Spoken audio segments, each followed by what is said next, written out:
continuar repercutindo aqui no AgroMais sobre o resultado do PIB no primeiro trimestre. E quem faz para a gente agora a análise do Produto Interno Bruto com a participação positiva do agro é Benedito Rosa, ex-secretário de Política Agrícola e também ex-presidente da Conab. Bem-vindo, boa tarde, Benedito. Boa tarde, Simone. Boa tarde a todos que acompanham o AgroMais. Vamos lá, né, Benedito? Crescimento de 12,2% do agro, puxou aí o PIB, né, o resultado considerado dentro do esperado, né, por analistas, né, puxado pelo agro, melhor dizendo, né, que foi considerado dentro do esperado por analistas. Como é que você avalia, então, o que pode vir a partir, então, do próximo, né, semestre? O agro vai continuar contribuindo? Certamente vai continuar contribuindo, mas com uma intensidade menor por causa da sazonalidade. No primeiro trimestre, soja com destaque, mas também milho e outras culturas, cresceram muito e a safra entrou nesse trimestre e por isso repercutiu tão intensamente. Esse assunto, Simone, é de grande importância, porque a sociedade brasileira precisa uma grande parte da sociedade brasileira precisa conhecer mais sobre a agricultura brasileira, a agroindústria, os setores que participam dessa cadeia produtiva, que começa lá atrás com a pesquisa agropecuária, laboratórios, gerando empregos de alta qualificação, pesquisadores, passa pela indústria que fabrica fertilizantes defensivos, em especial, e vai seguindo com máquinas, equipamentos, tratores, colheitadeiras digitalizadas, agricultura de precisão e agricultura simples também, com pequenos e médios tratores. Vai seguindo cultivo com agrônomos, veterinários, zootecnistas, etc., profissionais qualificados. Até agora, eu só falei de emprego urbano. E vai seguindo o processamento industrial, o armazenamento, os tanques modernos, a comercialização até chegar ao consumidor. Pois é, essa cadeia toda representa 23% do PIB do Brasil.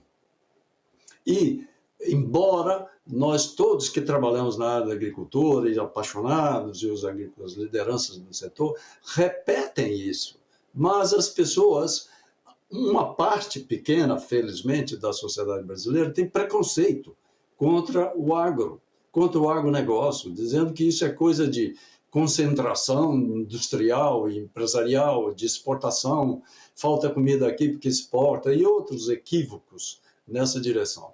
Portanto, o AgroMais está hoje, já comentou isso em outras vezes, mas estamos reafirmando para que as pessoas percebam a importância.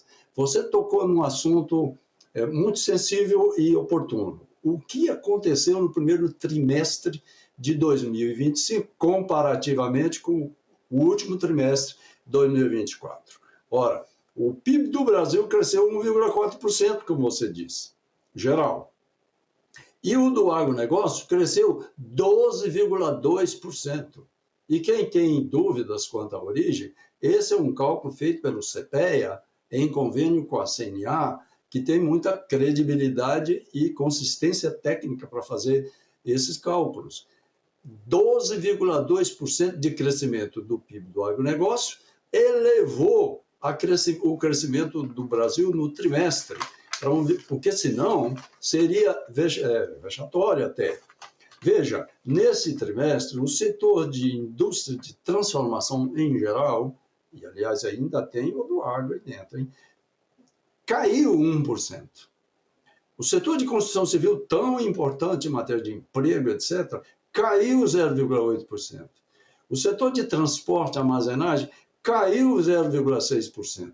Então, amigos e amigas que estão nos ouvindo, vejam só a importância estratégica oportuna do agronegócio entrando no PIB do primeiro trimestre. Não fosse, portanto, o agronegócio, nós teríamos um índice muito baixo, preocupante. A segunda questão que você coloca, Simone, e doravante? Bom, no primeiro trimestre entrou com destaque a colheita da soja, metade desse volume comercializado aí foi soja, e a soja cresceu em volume 13,3%. Mas também teve a participação do milho, com 11,8%, estou falando de volume. Arroz, 12,2% e fumo, 25%.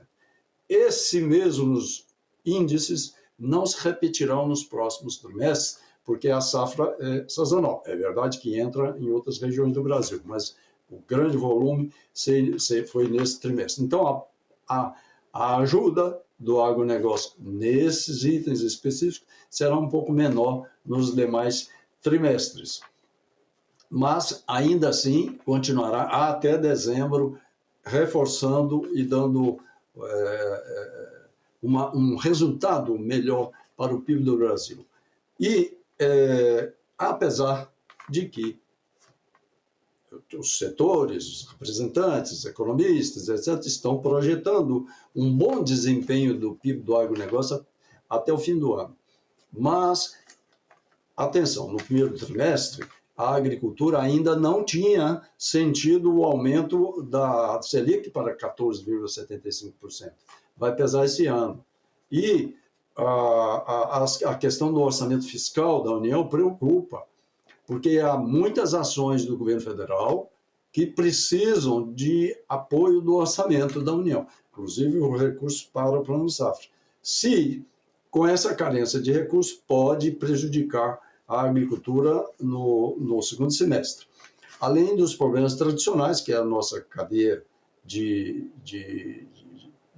logística, preocupante. Abro um parênteses, Simone, para lembrar que lamentamos que a Ferrogrão, com seus 976 quilômetros de ferrovia, que vai viabilizar, no dia que sair, a exportação de soja do Mato Grosso, parte do Pará, pelas Tocantins, etc., até Miritituba e de lá para o mar, baixando o custo, aumentando mais ainda a nossa competitividade. E esse é um ponto do agronegócio, da agricultura brasileira, que precisamos repetir insistentemente para que os setores da sociedade que não conhecem tomem conhecimento e passem a respeitar e ajudar aquilo que é importante para o país. A produtividade média de soja no Brasil está em torno de 60, 61 sacos por hectare. Nos Estados Unidos, 58. Nós batemos os Estados Unidos em produtividade. Olha que coisa impressionante. Há décadas atrás, a gente não podia comparar com os Estados Unidos praticamente nada, porque perdíamos em tudo. Estamos na frente.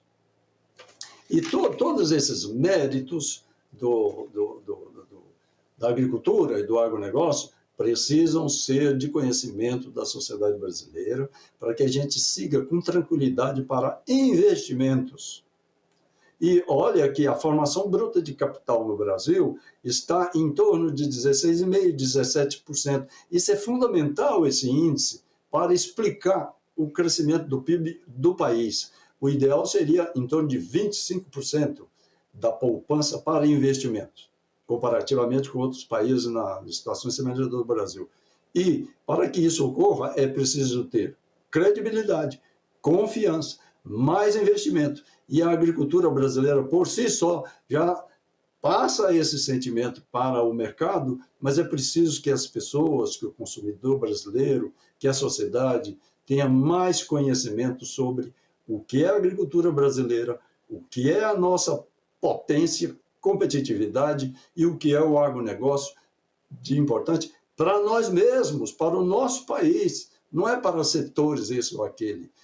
Esses problemas de distribuição acontecem em qualquer setor, em qualquer país, mas o Brasil ganha com emprego, com renda, com imposto, com crescimento, com exportações, e isso é muito bom para o país. Como você disse, até o final do ano, o agronegócio brasileiro e a agricultura, em que pese todas as dificuldades, continuará ajudando o bom desempenho do PIB do Brasil. Em que pese, então, todas essas dificuldades que a gente está vendo aí em relação a um orçamento mais apertado, a expectativa para esse lançamento do novo Plano Agrícola 25-26, não é, Benedito? a gente vê esse resultado no PIB, na balança comercial, né, como esse que você está trazendo aqui para a gente, na sua análise. O resultado está aí, as pessoas têm esse conhecimento, tem que ter mais até, né, eu acredito também, mas a gente vê os resultados, a gente vê também, né, o mapa, por exemplo, nessa corrida pela transparência para mostrar todos os feitos, quando a gente lembra aí agora, né, em relação à gripe aviária, não é? Todo o setor produtivo blindado, não é? E levando as ações aí de sanidade para que esse caso fique somente lá em Montenegro, no Rio Grande do Sul, que é um caso ainda que a gente sabe que é um caso isolado, porque não temos ainda mais outros casos. Enfim, e é o Brasil correndo, também ganhando certificado de um país livre, não é? Da febre aftosa sem vacinação, é um ponto a mais, porque isso vai melhorar as nossas exportações e abrir mercados tão exigentes como o Japão, o mercado japonês, né? Ou seja, o agro está fazendo, não é? A gente está vendo a produtividade no campo, uma safra prevista aí para ser recorde, as coisas estão acontecendo e o brasileiro tem que acreditar no nosso agro, né? Simone, você abordou um ponto de grande importância, que é a sanidade agropecuária. Sem a certificação de sanidade, nenhum país exporta alimentos para os outros, e muito menos para aqueles que já querem proteger seus mercados. Então, sanidade requer um trabalho persistente, de fiscalização, de pesquisa, e isso é impossível ser feito pelo Ministério da Agricultura sem orçamento. Os técnicos do Ministério da Agricultura, esse lado do filme eu conheço bem, durante 30 anos, Simone, é preciso reforço orçamentário para o Ministério da Agricultura cumprir a sua missão. Esse caso da gripe aviária, por exemplo, é preciso mais veterinários, mais técnicos, vigilância total, acompanhamento, instrução, orientação. Isso é impossível sem diárias para visitar os locais, sem diárias do orçamento, sem dinheiro para as passagens e sem mais funcionários também para fazer esse trabalho. Por isso a preocupação com o orçamento para garantir certificação e garantir mercados. Você mencionou a aftosa. Foram décadas, mais de uma década de trabalho de combate à aftosa na linha que eu estava comentando. E o Brasil finalmente conseguiu o seu diploma correspondente ao sucesso de tanto tempo de trabalho no Brasil inteiro para combater a aftosa. Portanto, esse ponto que você lembrou aí é muito importante. Sanidade, certificação de qualidade e de sanidade. Sem isso, o Brasil pode abrir mercados, mas eles se fecham subitamente. E depois, para reabrir, no mínimo 6 meses, 1 ano, custa muito, gera dificuldade para o setor. Então, isso a gente tem que evitar. E persistência, competência técnica, orçamento para fazer bem feito esse trabalho é importante. Benedito Rosa, ex-secretário de Política Agrícola e ex-presidente da Conab, muito obrigada pela análise da semana aqui com a gente, viu, Benedito? Já te desejo um excelente fim de semana e até a semana que vem. Para você também, Simone, e para todos que acompanham o AgroMais, e até a nossa próxima edição. Tchau, tchau, até lá.